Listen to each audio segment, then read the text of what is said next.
By the way, when you intro yourself, you need to do the Tesla Daily intro. Hello, All right. everybody. This is Rob Maurer. Hey, everybody. Rob Maurer here. There you go. What's up, everybody? Welcome back to the Tesla Geek Show. I'm Eli.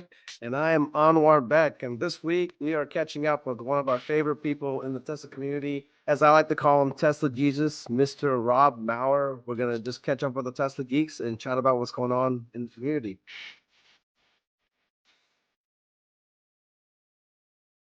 What's up, man? Dude, I'm excited to be here with you today. We've got Rob coming up here in a little bit. Man, like, how long has it been since we caught up with Rob? I feel like it's been a while.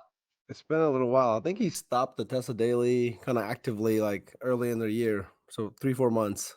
Yeah, dude, I remember that video dropped. It was like, that was like kind of a shocking moment of like, this is the end. Like, it's been, a Yeah. daily show. And like, Yeah. dude, I feel like it really like left a hole for a bit in the community because there's a lot of people that were daily listeners, Oh, yeah. watchers, either on their way home or going to work. Like, it's such a big piece of the community. Yeah. Before I bring Rob up, though, I gotta rant about something. So to give a little bit of context here, so one of the things I do, is a lot of you guys watching know, is I create a comic book series, The Adventures of Starman.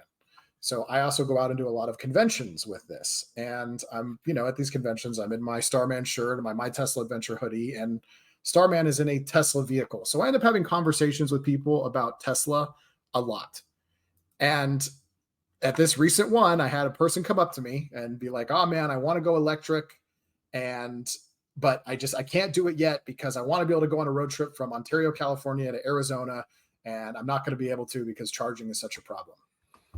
It is 2024, and the majority of people still do not know that if you go into a Tesla MCU, enter the destination address, hit go, it will tell you where to stop all along the way, and charging is not an issue. And the reason people don't know that is Tesla has failed to market and educate them that this is possible. They've gotten a lot of people in the vehicles. They've made some amazing products, but they have got to start educating. I am so tired of hearing this. Like, I've actually now made a video on my phone that I'm going to start just showing to everybody. Be like, look, put in the address, and 15 seconds later it tells you where to go, where to stop, and where to charge. People in California, in Southern California, still don't know this.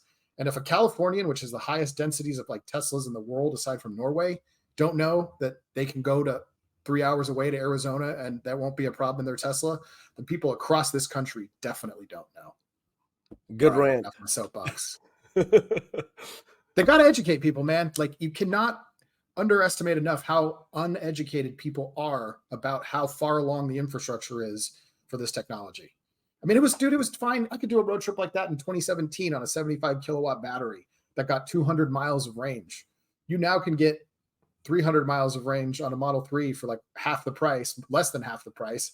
And the supercharging network is like 5 times the size. But nobody knows that, so they're waiting on buying electric vehicles. All right, I know Rob's waiting down in the rings. Let's go ahead and bring him up to the stage. Rob, welcome to the Tesla Geek Show, brother. Hey, guys. Thanks for having me. I feel bad after that intro. You guys making me feel bad about Tesla Daily. You left us hanging, bro. You left the gaping wet. I'm still here. Gap. I'm still here. Once a quarter, stuff like this, at least. But no, thanks for having me on, guys. By the way, when you intro yourself, you need to do the Tesla Daily intro. Hello, everybody. This is Rob Maurer. Hey, everybody. Rob Maurer here. There you go. So the first time my wife met Rob, I introduced them. I was like, "Oh, this is my friend Rob Maurer," and she's like, "Okay."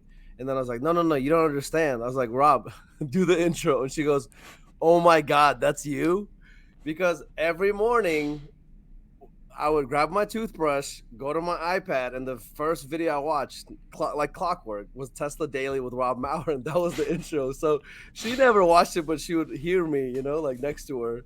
So she knew Rob really, really well. She didn't know that she knew him as well as she did.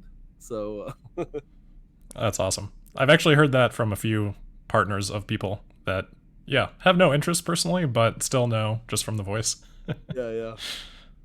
That's incredible. Well, Rob, what you been up to, man? I know that was a big moment to end the daily podcast, and I know Yeah. that honestly, it made a lot of sense considering, and what you said is exactly what we've all seen.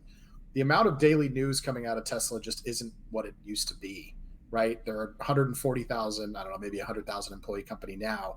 They're producing 2 million cars. They are no longer a tiny vessel. They are a giant ship, and giant ships move slow, and progress isn't fast. There's what they're doing is still great, but there's not as much on the day-to-day basis. So it made a lot of sense. But now that you've kind of stepped back from that as a daily thing, what's going on? What you've been working on? Yeah, I mean, first comment on that, I think there is still like tons of Tesla news going on. I just think there's like a lot more people covering it now, and versus when I started in 2017, there really was nobody doing, anything close to daily Tesla content. Maybe a couple people, but now it's very saturated. There's really great people that are keeping really strong tabs on the company, so I felt less needed than before. I still think there's tons going on with Tesla. But maybe you could argue even more news than ever. Now, is all of that news really important? Not necessarily, but there's still a lot going on. So I'm just glad that there are other people out there that are, taking the time to stay up to date on those types of things on the daily basis. Yeah, for me, like I said in that last video, I've been working on First Principles group. Things are going super well there. So yeah, I'm very happy with the situation we're in, and looking forward to occasionally getting back and talking Tesla. I'm still keeping, as close of an eye as ever, just not spending the time on the actual production side. So it's been good. Well, let's talk Tesla. So the big thing going on right now in Tesla world, I would say, is this shareholder vote. I believe the expiration on that to cast your vote is by midnight on June 12th, following the meeting on the 13th. There's a lot of things on the board. There's a lot at stake. Where do you want to start? What's your take on all of this going on? Yeah. I think the most important thing is, as a starting point, is just kind of make sure that you are voting. In particular, the Texas reincorporation, I believe that people need to vote, otherwise their vote is automatically not counted as a yes. So it's kind of a different structure where basically abstaining from voting is a no. So make sure you're voting. I'm not going to try to persuade people super strongly. I'll share my opinions, but I think the biggest thing is just vote.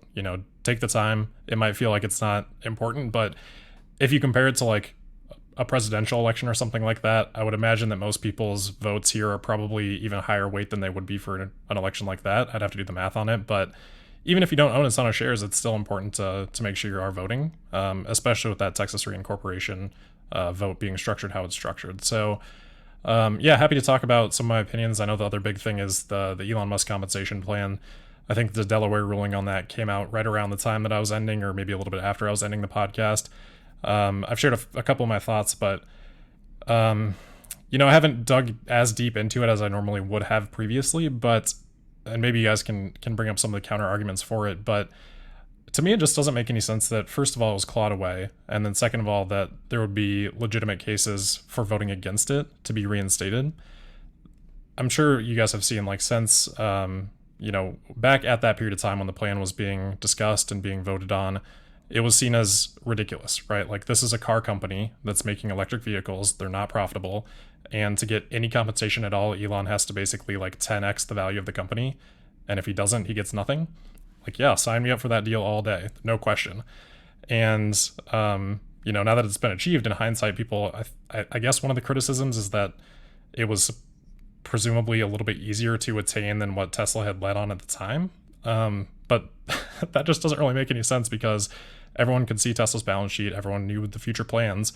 And it's not like Tesla had some secret thing in the hopper that they then unveiled after this plan was approved that ultimately led them to the success of the plan.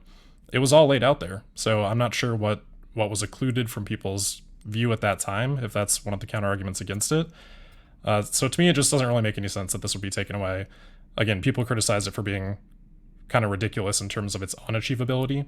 So for Elon to go and achieve that, for Tesla to go and achieve that, it's extremely impressive. I think you could go out and you could offer so many different people a chance to say, hey, you can earn no compensation, no salary, no nothing over the next 5 years. And if you 5 to 10x the value of your company, then you get a massive compensation plan. I don't think a lot of people would sign up for that. Now, obviously, it's a little bit different at an executive level, but it's still it's pretty unprecedented taking something like that on. 5 to 10x returns in the market, that is not a normal thing to accomplish in a few years. That's extreme outperformance. So for that to be accomplished deserves some pretty extreme compensation. So yeah, pretty strongly in favor of voting for that, and that's what I'll be doing with all my shares, certainly.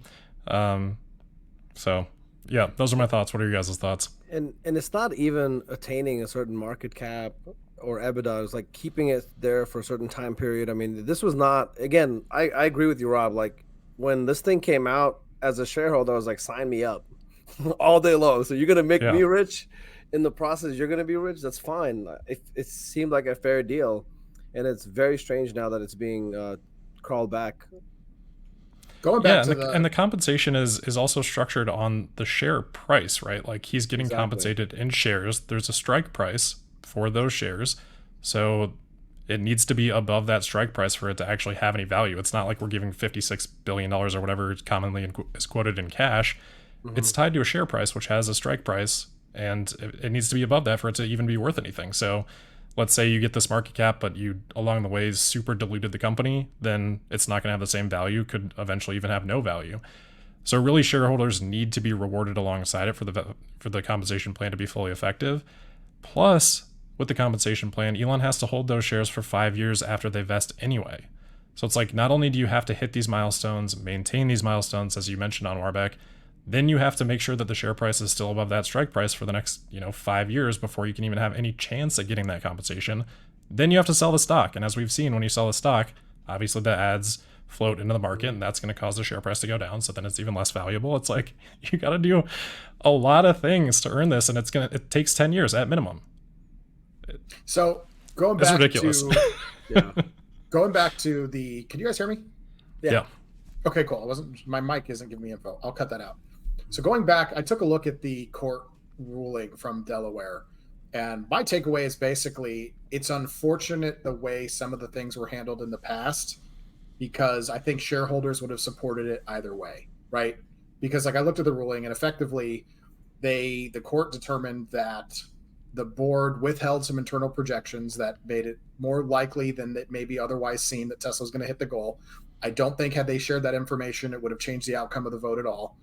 And then the other piece of it is that the review that the board did of the plan was presented as being independent, even though the majority of the executives in the board was under Elon's direct control. And I think that's unfortunate as well, because again, I do not see people would have not supported it. I think it was a great plan. Like I believe I had shares in that window and voted for it, or I just forgot to vote at all. I really can't remember, but I would have voted for it had I remembered. But it's unfortunate that was handled that way. But let's jump into now that they have to reaffirm it, which is like All right, really I do want to comment on those things though, because it's Sure. good to know like what the rulings criticisms were, and those are what I thought Sure. they were. So the first piece of it was the internal projections being more likely to achieve this than maybe was let on. But again, there was nothing that came out from Tesla that they hadn't previously discussed. There was no target that was achieved that was not previously discussed. If there's some specifics in there that you guys know of, definitely let me know. But it's not like they didn't talk about the Model 3 or something like that, right? Like they talked about the volume production targets, they talked about the margin targets. Nothing was not talked about. So it just doesn't really make sense that, they had these secret internal projections that they were going to make this plan really easily, especially at the time when, whenever this was approved, 2018, 2019, like Tesla was not like super close to dying, but I mean, there was a path there that they could have easily, not made it. So it just feels like, hindsight bias or whatever, that now that it's achieved, people are like, it's obvious it was going to be achieved the whole time, so this isn't a fair compensation plan. Like that just doesn't make any sense. To be clear, it was only the early tranches that were going to be easier to achieve, not the later ones. The full comp piece was still beyond, like that was not even modeled for entirely. Yeah, but even then, it's like, what was the lowest tranche? Like 300 billion, 250, something like that. And at the time, Tesla was like Tesla was like a 30 to 50 billion dollar company. So I just can't even wrap my head around how that could even be a criticism. And not against you, Eli, like bringing that, like, thank you for sharing what you saw in the filings, but it just doesn't make any sense to me, honestly. And then on the second piece, it's like, the board is under Elon's control. Well, that seems a little bit subjective, first of all. And second of all, we're all capable of looking at the connections between Elon and the board. Like it's not something like we knew who the board members were. So like, what did I not know? What did I not know that didn't give me full and proper information to make a vote that would indicate that my shares are going to go up 5 to 10 times? Like, just tell me that stuff now. Yeah, like you said, sign me up. Yep. Don't care. Yeah, It's just and that's my point. It's unfortunate that there was even any gray area in the way any of it was presented, because I have no doubt shareholders would have voted for it anyway. It was a fantastic plan, because for Elon to make that much money, everybody else had to make a ton of money. Like it talk about aligning incentives, executive incentive with shareholder incentive. Like, by the way, it's funny, at Rivian, they've actually kind of copied that model for RJ's plan. I don't know if you've looked at it, but he gets a decent salary, but his real comp is hitting 100 billion valuation, which is a 10x from current prices. Like, fuck yeah. Like, isn't it like, if you're an EV electric vehicle investor or investor in any company, that's what you want. Now let's get into, though, talking about why, some reasons why people are against it now and why they're having some more struggles with it. And I think there's two sections of this. And I think one is the people who've bought in the last few years, right? So there's a lot of folks, if they bought in 2021, 2022, 2023, if they didn't buy in late 2023, they're underwater in the stock and they weren't around for those early years. I don't know what percentage of shareholders that is exactly, and I don't exactly know where to pull that data, but they're definitely somebody who probably isn't feeling super happy where their investment is at currently, and giving away what they would feel as giving away another $50 billion for past performance they weren't part of probably doesn't feel super great. And then you have the other side of it, and let's talk about both of these topics. I forgot the guy's name, the largest retail shareholder that holds about 1% of the company. Leo Kogwan, thank you. His complaint was, and I remember this happening live when it sold, when Elon was selling shares to buy Twitter, he felt really betrayed by Elon's past statements of that Elon would be first in, last out. And Leo Kogwan took it very personally of Elon selling, and there was fallout there pretty quickly. Like, Elon unfollowed him on Twitter, and like their relationship, it seems like, from what I can tell publicly, kind of severed immediately.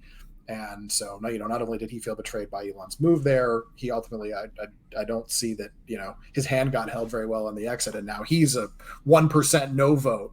And like, what do you think about all that and how these camps intersect? Yeah, so I mean, certainly empathize with people that bought in during a higher share price period, right?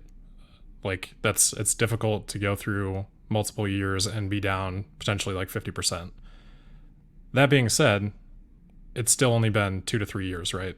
Like, that's, for long-term Tesla holders, that's like, it's really not that long. If we're still in this position in a decade, then I'm going to have a lot more empathy for that. But I don't think that'll be the case, right? Like, I'm still very bullish long-term. Like, for me, I bought my shares in 2013. In 2019, I was sitting there. I was probably down at that point, like 6 years in, right? And of course, the market would have been way up, and I would have been massively underperforming.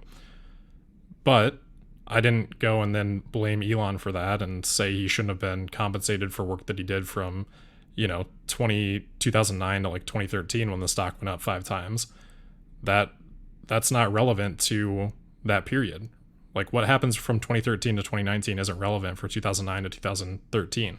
I'm not going to go demand that shareholders that were in that period before me should then, be voting against something that is happening later. It's like a logical fallacy. It doesn't make sense that you'd claw something away for something that had already happened because you're not happy with what is happening now. And the reason that you're not happy with what's happening now is probably just because of the share price, right? Like, I think if people really separate their thoughts on what's happening versus the share price, yeah, there's going to be people that are like unhappy with some of the actions Elon has taken, but that happens all the time. Like, that happens whether the stock is up or down. Like, throughout Tesla's history, throughout any of Elon's company's history, he makes decisions that are very controversial. He is the CEO of many companies now, so there's always going to be things that you can criticize Elon for. And yeah, people are going to be way louder when the stock is down with those criticisms. But look at his track record. It's like, give the guy some time. And on the part about like Elon first in, first out, as far as I know, Elon's still by far the largest shareholder in Tesla. So he felt like he had a good reason to sell some shares. Whether or not you agree with that reason, all right. But it's not like he's out. He's certainly not out. So let me respond to one, and this isn't my counter argument. This is a counter argument I've heard about Elon delivering, and this is probably the single Elon delivering counterclaim I've heard is since 2016, people have been being told a Tesla would drive itself across country without human input by the end of the year, right? And now we're 8 years in, and a Tesla has not driven itself without intervention across anywhere without a human having to be there to take over and intervene. So what do you say to that piece of it? Because that's one that people are definitely hung up on. We're not to the 10-year window yet, but we're getting pretty close. Yeah, I mean, people, I think, often misquote what Elon actually said at those times. Like, I don't think maybe I'm wrong on this, but I don't think in 2016 he said that the coast-to-coast drive would happen in 2017. I think he said that they would have, in terms of like the hardware in the vehicles, that would be in the vehicles in like 2017, and then that would in the future then allow them to do what full self-driving is supposed to be, right? Like, I don't think people misquote this too about like I think it was maybe Autonomy Day 1, where Elon said there's going to be like 1 million robotaxis next year. But it was like, no, what he said was there's going to be 1 million Teslas on the road next year that will be capable of being robotaxis. And people misquote that constantly. So I would just have to go back and look very closely at like what the actual words that were said were. And you could be right, Eli, I could be wrong. I'm not 100% sure. But I do think that sometimes, certainly at least a portion of what he has said has been misquoted. Now, that being said, like, yes, has the timeline been much later than we thought, or what Elon had alluded to at the time? Like, I'm not saying that he's been correct on his timelines. It certainly has been incorrect, but no one else has solved it either, right? This is an extremely hard problem. I still think Tesla's in the best position to solve it. So until that changes, like, I'm satisfied with the leadership position. And I think with version 12, like, obviously it's been a huge step forward. Hopefully with 12.4, we continue to see another huge step forward, which from what Elon has said, it sounds like will be the case. So again, as long as Tesla is the leader here, I'm not going to complain too much that it's not happening on this specific timeline that Elon said, right? Like, again, you go back and you look at Elon's track record. Sure, tons of projects across all of his companies have been late, but they still are delivered on at some point. And when they're delivered on, they're, fundamentally game changing. We've seen that time and again, whether it's pretty much anything that SpaceX has done, Tesla with, first the Model S, even before that with the Roadster, Model S, Model 3, Model Y, like, you can just go on and list the examples. Very few things of those have been fully on time, but that's part of how Elon runs his organization, is he sets really aggressive, difficult timelines to help motivate the team to move as quickly as possible. And because of that, they're able to move more quickly ultimately than others are, even if it does take a little bit longer than that initial timeline. I've got to imagine that, the negative sentiment against Elon in this vote right now has got to be the two of the things that you guys are talking about. Number one, there's people that kind of bought at the top that have, the last year and a half, 2 years hasn't been great performance wise with the stock price, but also with everything going on with Twitter the last year and a half, I think we can all agree that Elon hasn't been 100% of his focus hasn't been on Tesla.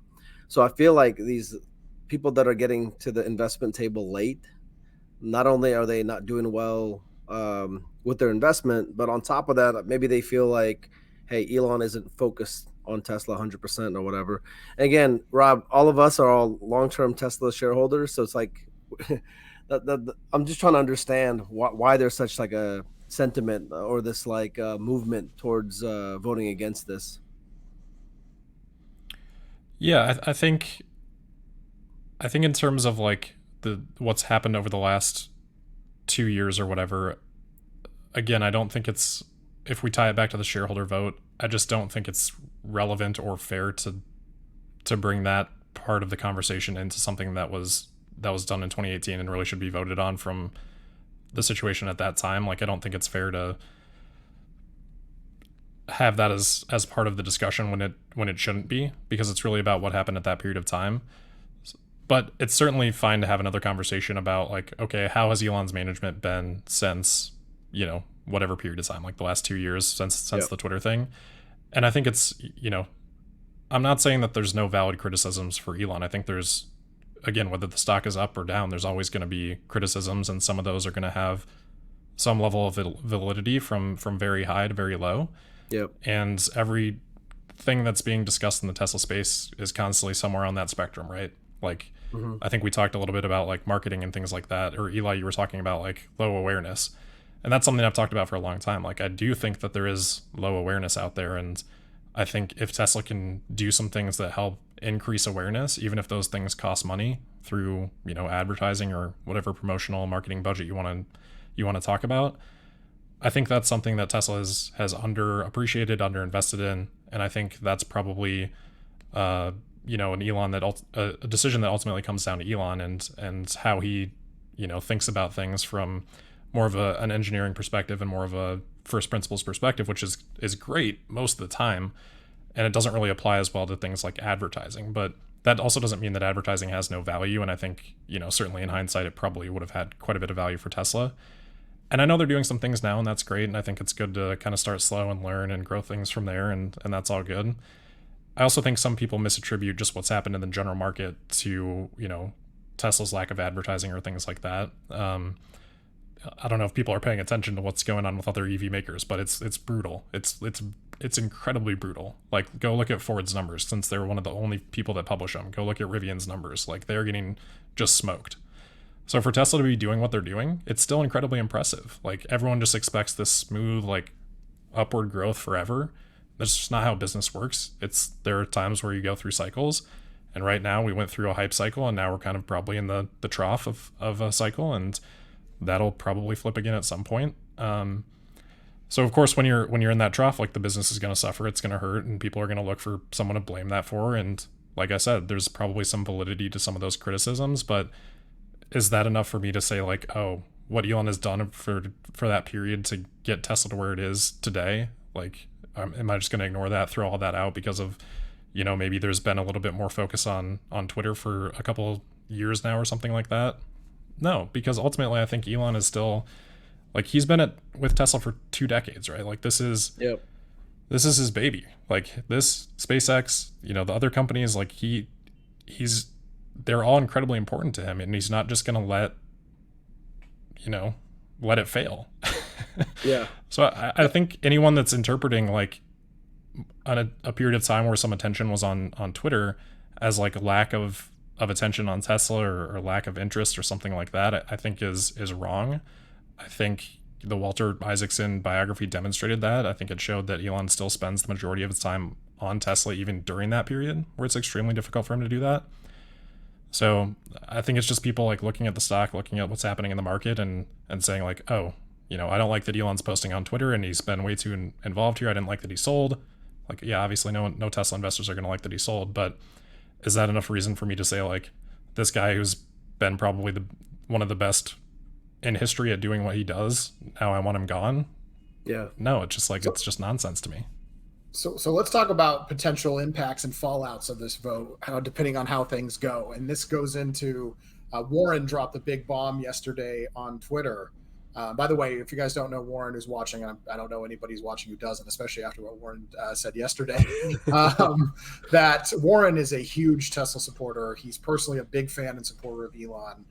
But his read on the situation is he believes that there is a decent probability that the yes vote on Elon's comp package is going to fail, that he's not going to get his comp package, and that as a result, Elon may leave the company, which he foresees resulting in a substantial drop in share price. So as much as he didn't want to do it, and it made him, literally sick to his stomach, as he described, he sold 20% of his shares to have some cash on hand and take money off the table.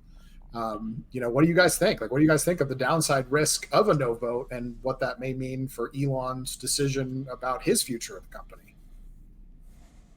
Yeah, I mean, I think, people's personal portfolios and their personal positions are just that, right? They're very personal, and obviously people are welcome to share those things. But at the end of the day, everyone has to make their own decisions for their own portfolio that fit into their lives. And everyone's going to have different risk tolerances. Everyone's going to have different, circumstances in their life, whether they want to be a little bit more aggressive or dial down the risk. Like, I'm never going to criticize someone for feeling like they have too much risk and taking an action to reduce that risk. So I think if there are people out there that are kind of like, insulting or criticizing that. And I haven't really followed that story closely, but just in general, I would say like it's, you know, unless you're in that circumstance yourself, like you can't really comment on it unless you're like literally their advisor. So I hope people will keep that in mind. That being said, more to the essence of the question of like, is there sort of the risk from the shareholder meeting from this vote? You know, there's certainly some risk. I think there's always some level of risk present as you go into things like this, and I think if Elon were to leave the company, that would be a huge hit to me and probably to many other shareholders. Would I still be interested in investing in Tesla? Yes, I would be.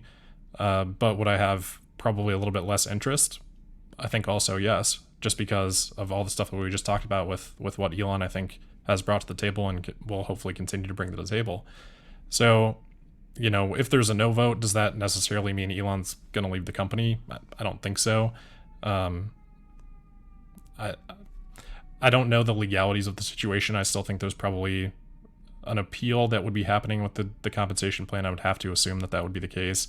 Even if there is a no vote here, there's a potential possibility, you know, again, not a lawyer, don't know this for sure, but I think there's still probably some possibilities of something else working out at some point. And even maybe there's a new compensation structure that everyone then decides to get, you know, their arms around and get happy with, that kind of gets Elon back to where he would have been anyway. So I wouldn't just say like no vote means Elon leaves and Tesla loses him forever and all the downsides of that. So you kind of have to factor that into like what the actual true risk would be. That being said, like my personal expectation is I think the compensation vote will pass. My hope is that it will pass. I think people would be, again, it's, to me, it's almost silly of like, why are you holding and investing in Tesla if you're going to be voting no on this anyway? Shouldn't you have just probably sold your stock by now? And I would think so. So, you know, hopefully the odds are low of it not passing. Like we said at the beginning, I think the Texas reincorporation is more difficult because that requires people to actively like go out and vote.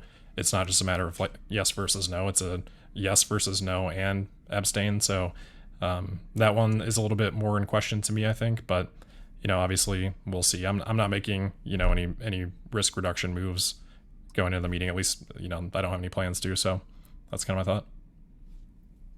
So what about the reincorporation, right? So the reincorporation was clearly a reaction to the Delaware ruling. Tesla didn't have any announced plans prior to that to reincorporate to Texas.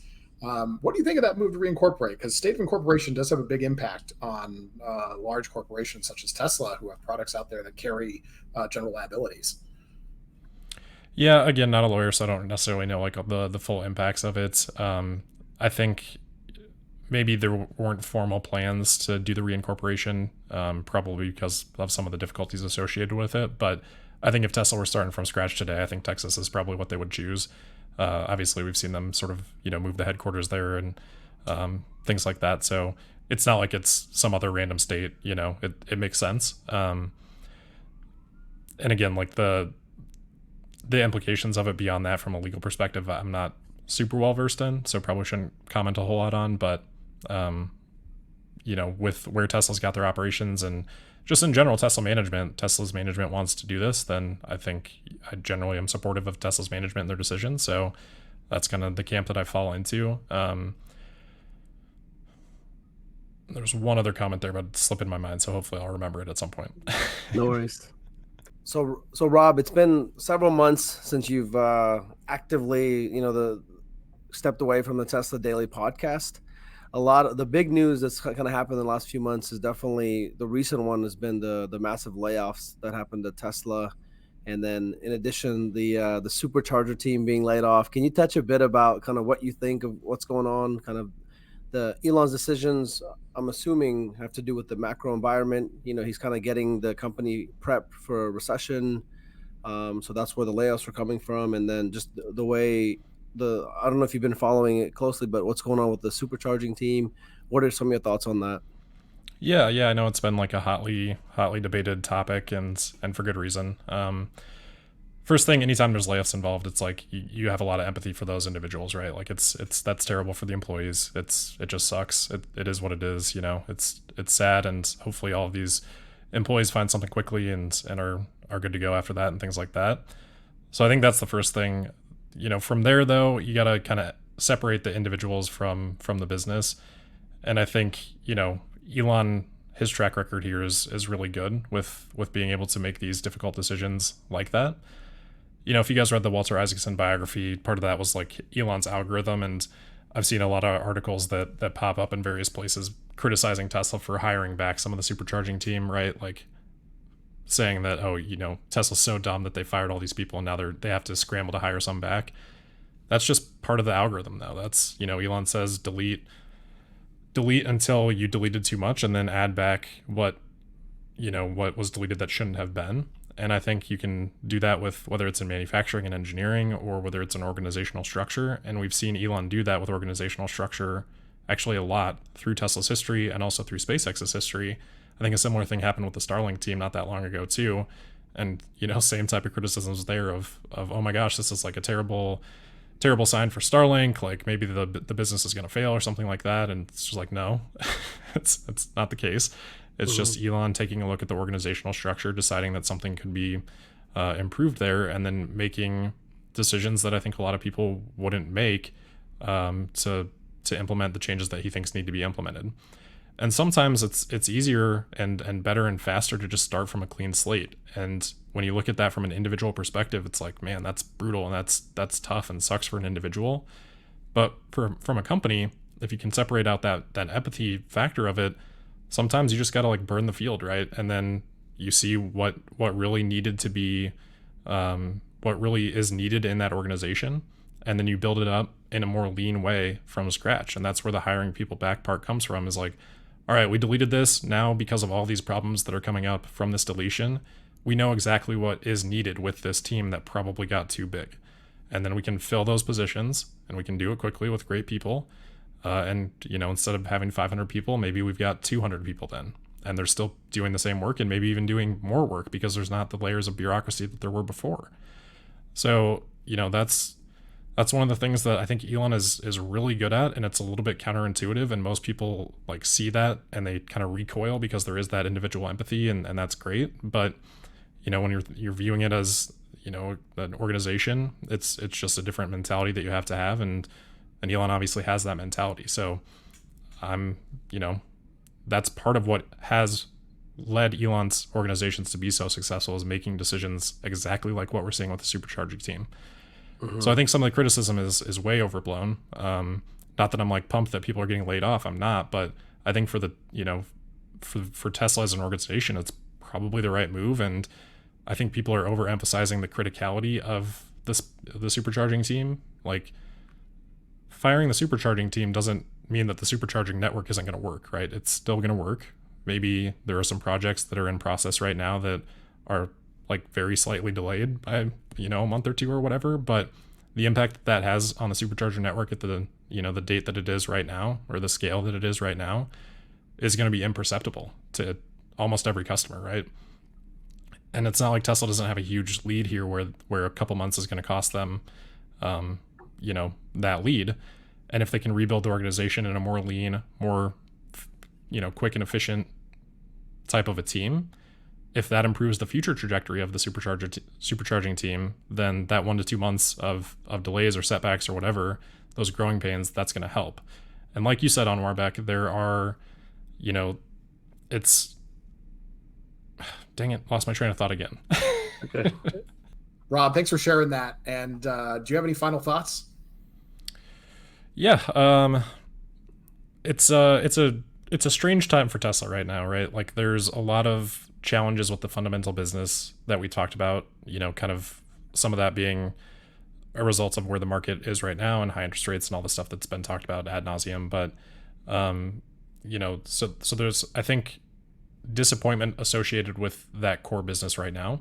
And there's some pockets of outliers, like Tesla Energy is doing phenomenally well, right? So, it's kind of a strange time for the core business, but we're also at this period of time where, and I posted on X about this heading into the Q1 delivery report. It's like, yeah, I don't really care as much as I normally would about like what the trajectory is for deliveries or, what the margins are for this quarter, because the most important thing for Tesla right now is how big of a step forward FSD version 12 has been. And that's sort of our first taste of this new architecture, right? So if this new architecture allows it to be scaling on multiple different factors. They talked on the earnings call about how these sort of 4 different vectors are all scalable, and they've already seen the demonstration of how well these things scale. Some of those being like training data and miles driven and things like that, and then just compute and all the expansion that Tesla has going on there.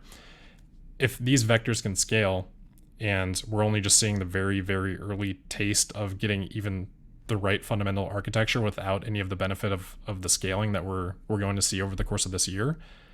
I mean, it's super exciting. And Elon is saying that version 12.4 is 5 to 10 times fewer interventions than the previous version. If that holds up, which we should hopefully get some sort of an idea for this next week, that's way more exciting than Tesla delivering an extra 50,000 vehicles or whatever, maybe if the market conditions or the core business was performing a little bit better. So I think we're hopefully we're on the cusp of some, and I think we're seeing already some real progress with FSD, and people are probably a little bit jaded just because of the track record of what it's been so far. But zoom out, go back 3 years, FSD was nothing compared to what it is today. And then if you can apply that same sort of mentality to 3 years from now, and presumably they'll make even more progress over that period because they've got that 3 years of learning that already happened, which is painstaking and took Tesla a lot of time and a lot of work to get to where they are today. If this is the right architecture, and then they've got 3 years from now to make improvements on this, and we can see any sort of the same sort of trajectory that we've seen over the last 3 years, I think it's super, super exciting. So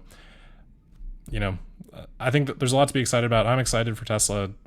FSD version 12.3 has been amazing for me, so I'm excited to try 12.4. I'm excited for the Robotaxi event on August 8th. We'll see what Tesla has there. I know they teased some of the design studio images and things like that from for maybe a Robotaxi concept. So yeah, I think there's a lot to be excited about, even though it's maybe a little bit of a challenging period for the core part of the business right now. Well, Rob, thank you so much for joining us on this week's episode of the Tesla Geek Show. And to everyone watching, thank you for being here, and we look forward to having you back for more.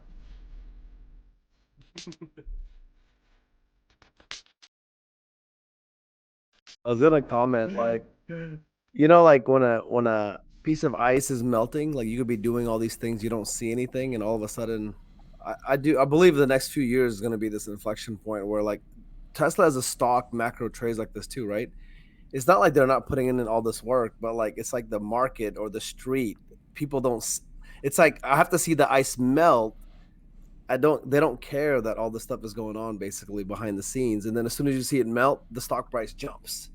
And 100%. us long term investors, we're kind of used to that. So like, even though we see the ice cube there, we know that the temperature is going down and that there's a lot of work being done, especially with what you were saying with FSD and Robotaxi. But it's just kind of like, but that's been the incredible part of investing in the stock is this delta between what we know, the nerds that are following the stock so closely, and the street and the market. And I think that's where people have made a lot of money on Tesla as well.